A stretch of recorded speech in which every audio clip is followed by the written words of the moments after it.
The church is the beautiful bride of Christ.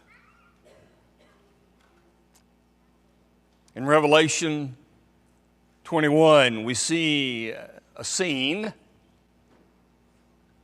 that describes the bride coming out of heaven. This is the New Jerusalem coming down. The Hebrew writer in chapter 12, verses 22 and 23 said that the New Jerusalem is this same group known as the Church of the Firstborn.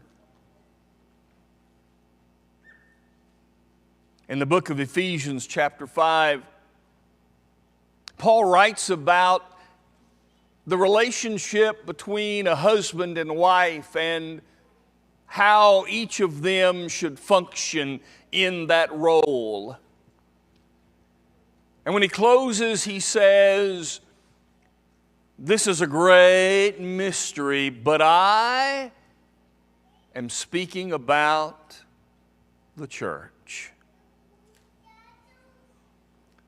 This morning, we need to understand that the church is the bride of Christ. And he calls himself, in each one of the gospel accounts, he calls himself the groom. Because he asks the question that came on the subject of fasting. Can the friends of the bridegroom fast as long as the groom is here? But there's coming a day when they will fast. And in that moment, Jesus was saying, "I am the groom, and my bride is the church." The church that he told Peter, "I'm going to build," Matthew 16, verse 18. And this church, his bride, with which he is the groom, we can be a part of that beautiful relationship with Jesus Christ. This year I've been considering a few of the other Beatitudes in Scripture. We know the famous ones in Matthew chapter 5.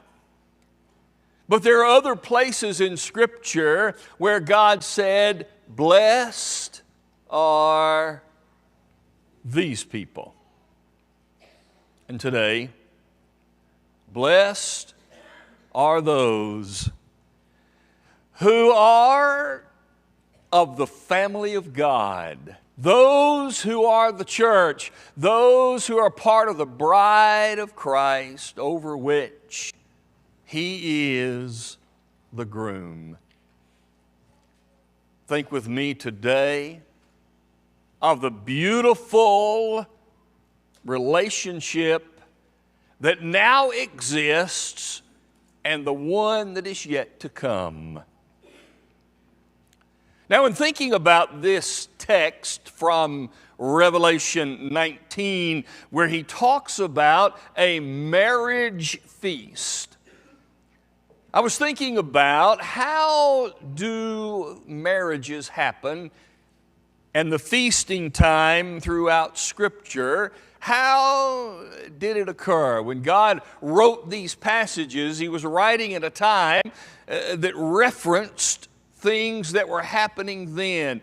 What were marriage feasts like? Most of them were week-long celebrations ending with a feast. I went through 2 of those that we had to plan, and I don't think it was a week-long celebration. It was about a 6-month headache, best I remember. And that celebration time was hard to enjoy in some ways because of all the work that had to be done. But can you imagine for a week, nonstop celebration of this marriage? It was a community affair.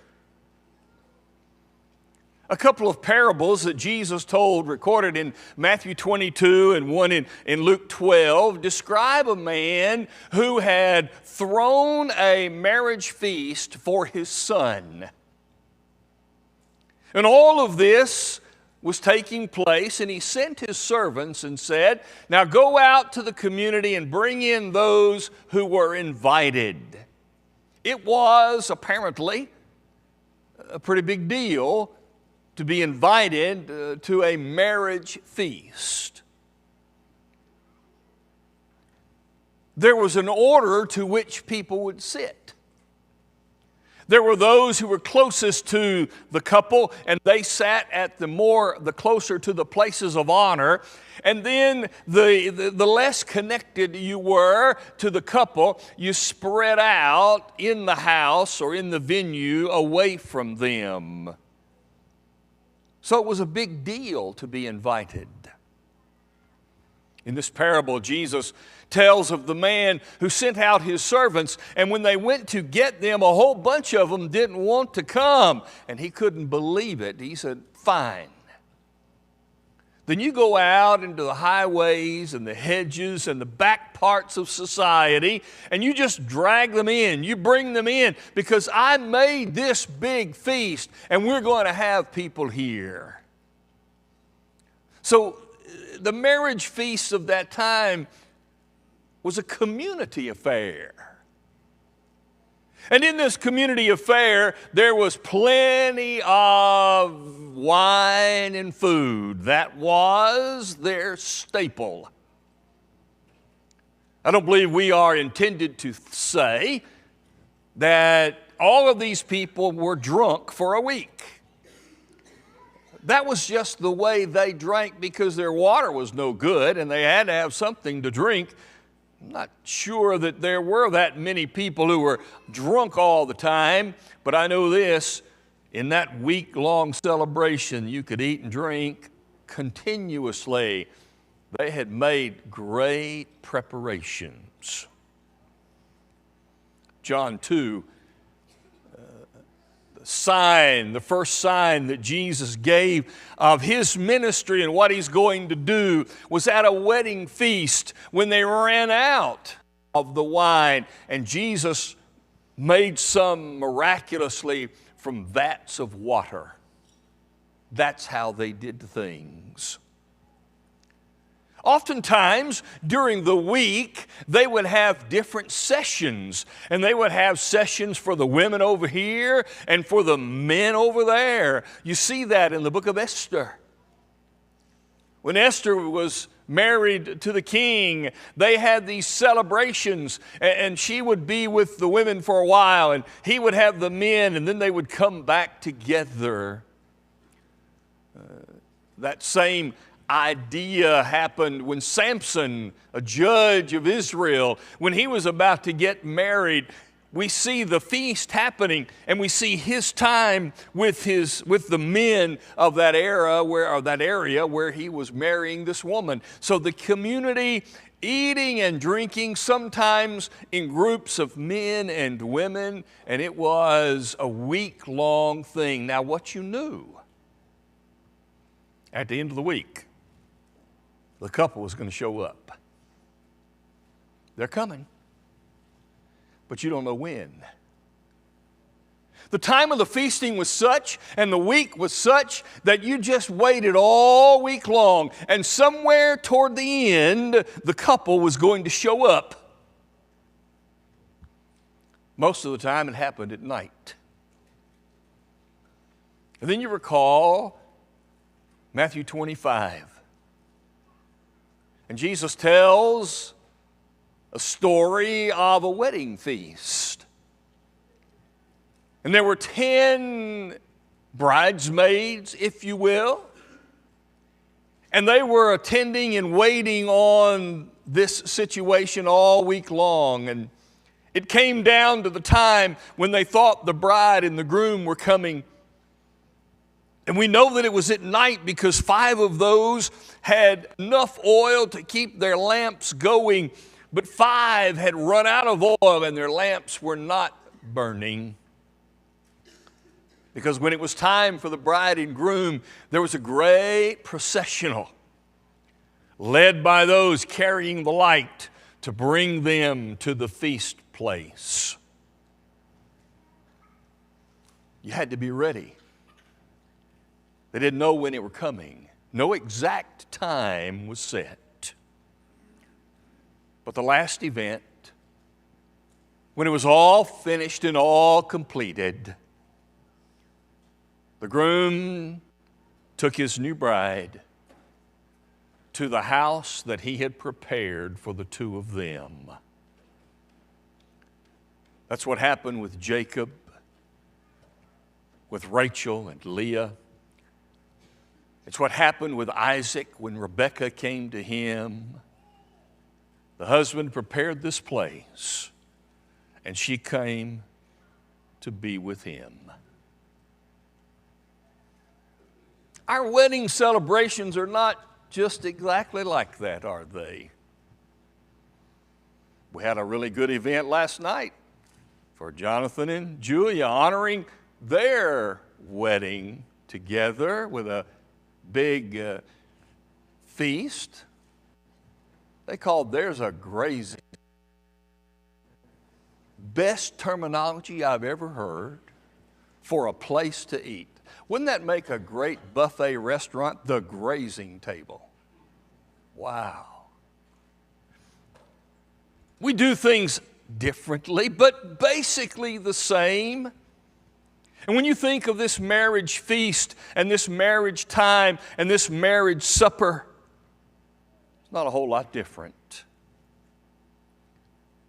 But you see, in a spiritual sense, we turn to our text of Matthew 19, and we find there that the marriage supper is coming. You better get ready. The marriage supper. This text is in the context of the book of Revelation. Unless we understand the generic layout of the Revelation to get the point, we might miss it. Starting in chapter 4 through about 5 or so, we see the Lamb bringing redemption to the people who are in need. Starting in chapter 6 and going through about chapter 9, we see the people, those who are assembled in the heavenly realm, who have been there for a long time, and they're waiting, and they're around the throne of God, and they are enjoying what is happening there. Starting in chapter 10 to about chapter 18, John writes to Christians of that day and all of the things that they are having to experience, the tribulations and the trials, and how tough it is under that empire. And then we come to chapter 19. And he gives this beautiful scene, and he gives those people this great hope. For he says, there is coming a marriage feast.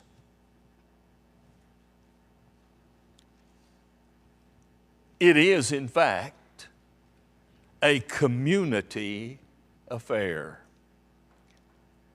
Verse 6, I heard, as it were, the voice of a great multitude, as the sound of many waters, and as the sound of mighty thunderings. There's a great multitude gathered here. It is a community affair.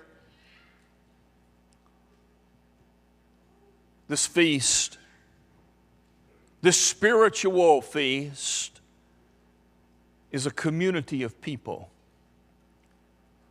It is a community and a family of people who have gathered together for the Lord, the groom. These people are waiting. They're waiting for the rest of the community to join them. Meanwhile, notice the music and the worship has already begun. Calling to mind the week-long celebration of music and dancing and laughter of those Bible times, we see that same concept in heaven. As these people are rejoicing and praising God and worshiping together, this community, a family, married to the groom. And yet, not everybody's there. They're still waiting. The invitations have been sent. Chapter 22 and verse 17. The Spirit and the bride say, "Come." And let him that is athirst come, and let him drink of the water of life freely. This feast has an unlimited banquet, an unlimited opportunity to drink. And the invitation for you and for me and for everybody has been issued. But he hasn't said when he's coming. Chapter 22 and verse 12, I am coming quickly. This word quickly should better be translated suddenly. Quickly is more of a term that we use to talk about the at hand, the immediacy. It might be very soon. Suddenly means at any moment it could happen, without any warning, without any preparation to say, oh, here it comes, get ready, other than to say, he's coming. You better get ready.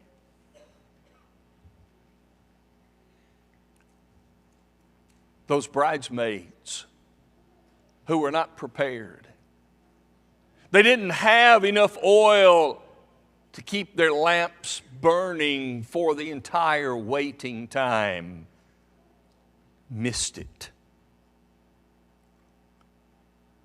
When the groom finally came and he's coming in his procession and they have run off to find more oil, they came back and everybody had already gone into the banquet hall and the door was closed. Let us in. No. You weren't prepared. You had an invitation, but you didn't take it seriously enough. I'm sorry. You're out.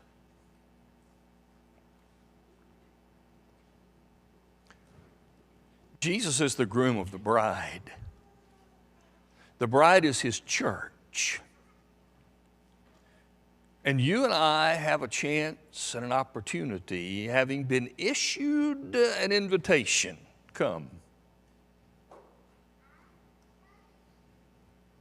There's a great feast coming.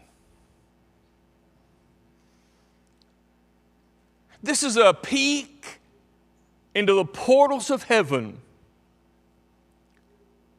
of the final marriage supper of the Lamb.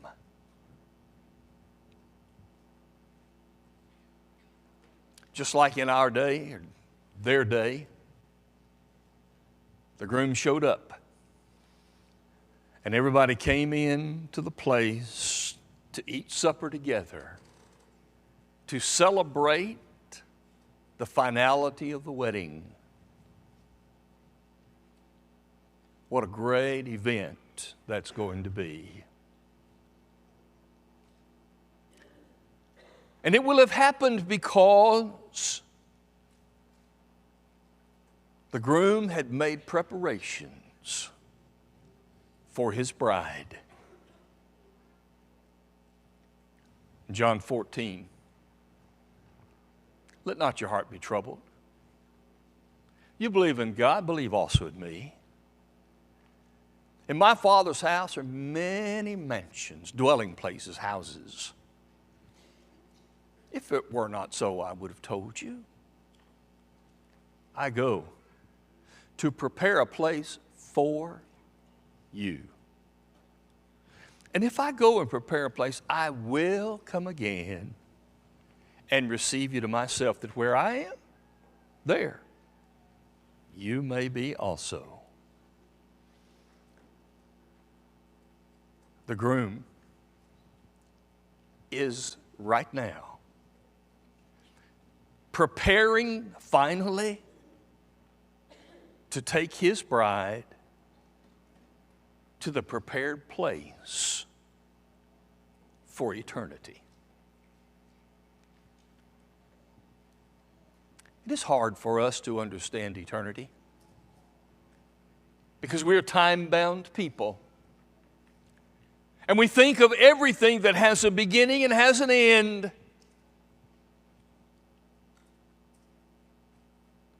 There's birth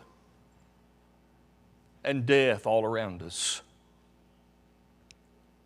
But when this marriage supper commences, all of that will be done. Nothing will ever be changed. That's where the bride and the groom will be forever. As we close, think about the Song of Solomon. A writing in the Old Testament dedicated to the love of a husband and a wife. And in chapter 2, the young lady says in poem to her husband-to-be, he invites me in to his banquet table, and his banner over us is love.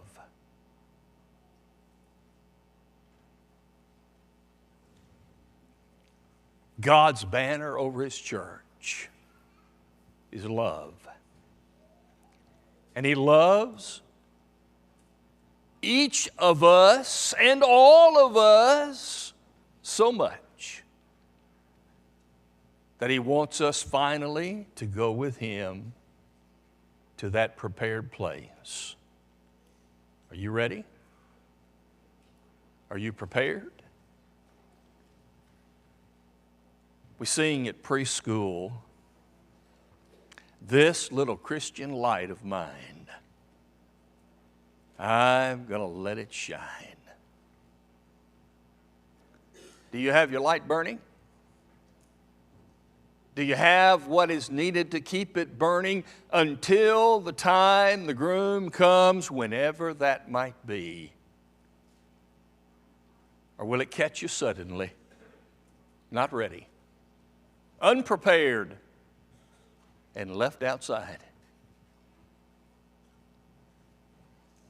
To be born into the family of God, John 3 and 5, of the water and the Spirit, you can be a part of that church that Jesus already has married. And in baptism, you're cleansed, made pure, like the vision of the bridegroom in the white, or the bride in the white dress. And if you're not prepared, or if you're prepared and you've let it slip, you can come back today and assure yourself among the number of those at the marriage supper of the Lamb. Can we help you today while we stand and sing together?